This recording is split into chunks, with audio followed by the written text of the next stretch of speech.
workplace is certainly an uphill battle for many women, so it may come as a surprise that more than 80% of women don't want to work for another woman. Well, why? Lucy Brogden joins us now to find out. Primero hay que aclarar, porque este es un canal de noticias, que estamos haciendo fair use del contenido. Y bueno, ya hablando de este tema en específico, el que quiera hacer el ejercicio de pausar el video y poner en los comentarios cuáles creen que sean las razones de que se dé el caso de que no quieren trabajar para otra mujer, y ya al final del video se darán cuenta si tienen la razón o no. Well, good morning, Lucy.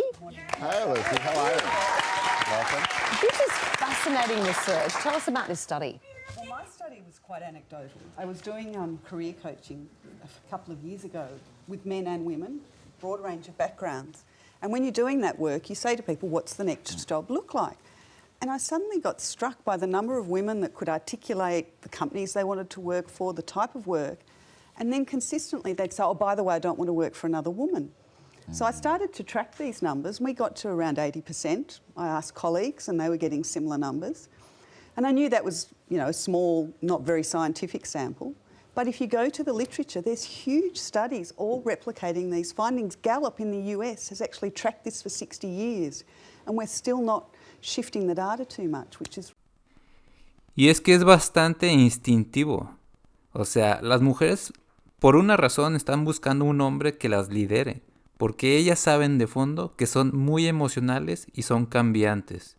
Y por lo mismo no pueden confiar en que una mujer sea su jefa, porque no saben si las decisiones que tomó esa jefa son basadas en algo racional o en algo emocional que puede cambiar de un momento a otro. And it checks out with in workplaces I've been in, there have been huge schisms between female employees and female bosses where it was pretty much an all-out Cold War. Like it was, and not talk. Yep, not talking and do you know why, Lucy? undermining.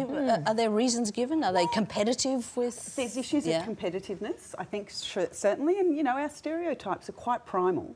Often when you have an industry where there is actually so male-dominated that if a woman cracks through and actually makes it to the top level, it's so rare, and they feel so sort of lucky to have gotten there that they will actively undermine other women coming through because they think, well, I've made it and I've got the spot for the woman, and that's it. I'm going to cut everyone off at the legs.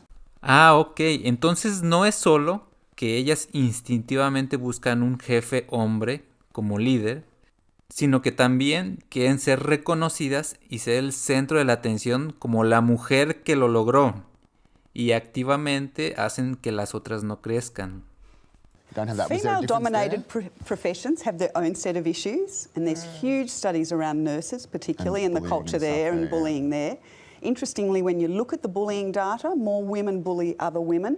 Men are much more even-handed in their bullying targets. So there's some real behavioural things going on. It's surprising, isn't it? Yeah, well, it's surprising and disappointing.